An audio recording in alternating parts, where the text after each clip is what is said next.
All right, Calvin. Take it away. Let's see your pooping face turn into a now Calvin, critic kick face. us off. You Yeah. brought some Nolan shots, I your- see.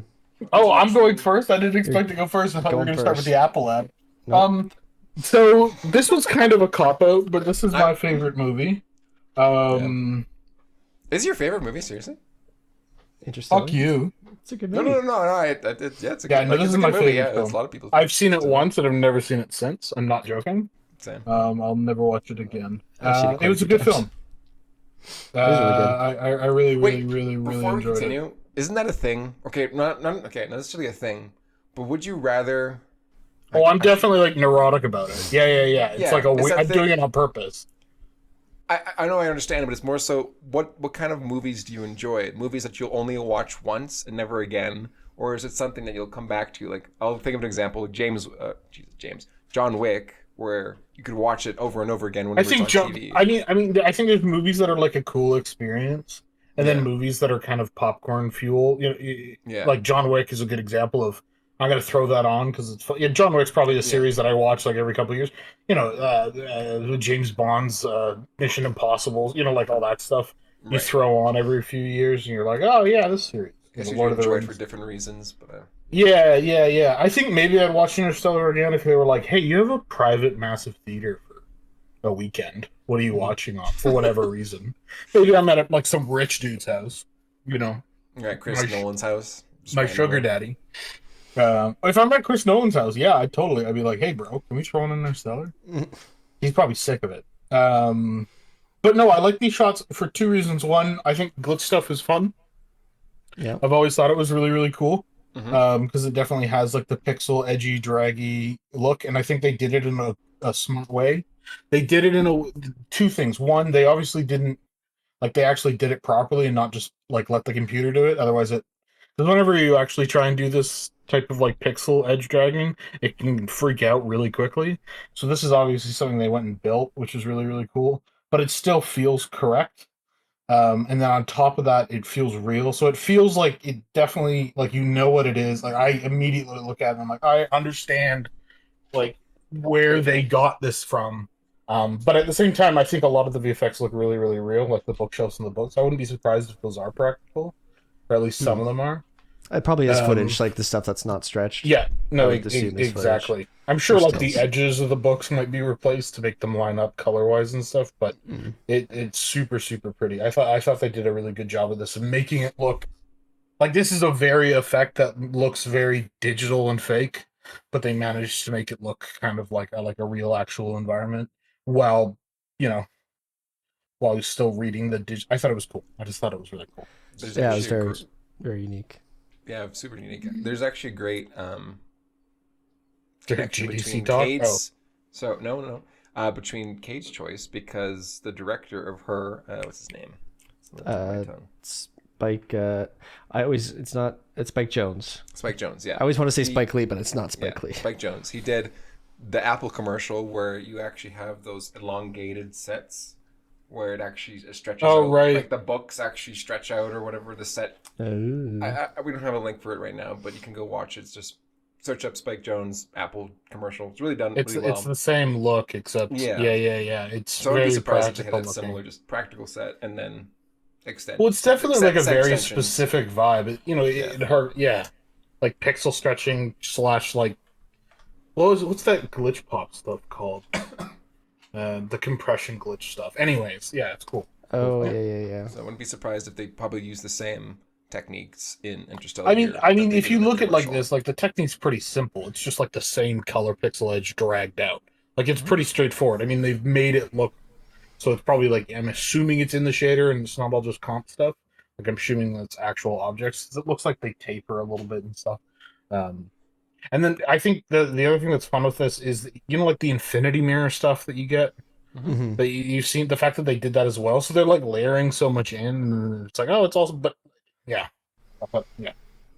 the infinity Yep. stuff added a lot. It wasn't No, just a it's room great. with stretched pixels. I don't think that would have worked. So Beautiful production design. Great. yeah, Yeah. exactly. What you expect from a Christopher Nolan movie A where they're Nolan gonna have like film. a full CG like kind of like out there environment. Like it doesn't feel like that. It feels still like a grounded Christopher Nolan movie. Yeah, it is. exactly. It's weird. It's weird that some of the it's almost weird. I mean, it makes sense because he probably made them get really grounded with reference and shooting a lot of stuff. Yeah. But it's just funny to see some of the best VFX stuff comes from these guys that really don't like VFX stuff. You know, he's famous for not wanting to. They've done a lot of stuff, not in camera, but you know, he's like, okay, well, I'll Yeah. at least take a look. And if you can trick, I think that was a story with the what was the fucking in the third Batman movie he did the flying Batmobile thing. Oh, Yeah, There's right. a story about that where they had to like show him multiple, and he had to guess which one was fake. Oh, really? And that's I Batwing think in I the Dark think Knight that's what Rises, yeah. sold him. It was like a helicopter they did as well. Yeah. That was like the same materials, and they had to say which one do you think is fake.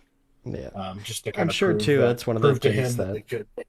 was probably like misquoted too. But probably with like a Yeah, lot of I'm directors, sure. with like, oh, he doesn't like CG. It's like he probably doesn't want to overuse CG or like misuse it. I think which, he's like, I a think lot of he's studios do. very like aware and scared of it looking Yeah. like He CG, doesn't want to. Yeah, just go. That's which his is go-to. great.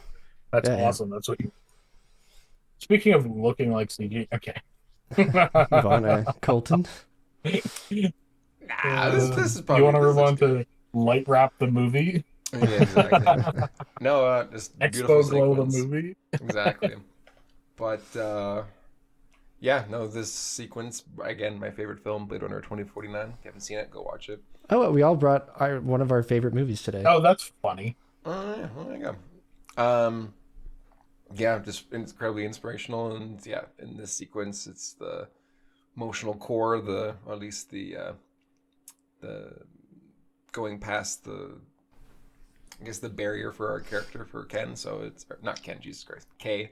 Yeah, Bro. 10K. Fuck. That's a Ryan crazy Gosling. crossover, bro. In any case, all the memes as well fucking are in my brain right now. But at least just the story behind this sequence, at least from what I've watched and listened to for Roger Deakins, he has his own podcast with his wife James. Oh, that's cool. I think it's called Team Deacons or something. Anyways, check it out. Mm-hmm. And they actually talk more in depth of how he shot this film.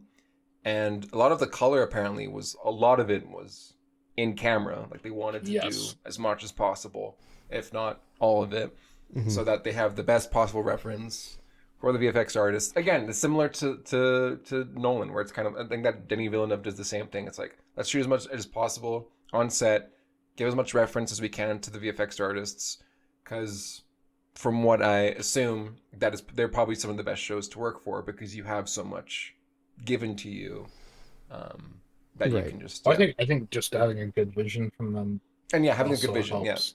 But a good vision sometimes but the best way to translate to artists is if you shot stuff on set, obviously. Exactly. And it's like, this is what the dust should look like. Yeah. We just need 400 times of it. You know. So blanking on the VFX supervisor's name on Blade Runner 2049. But there's Paul something.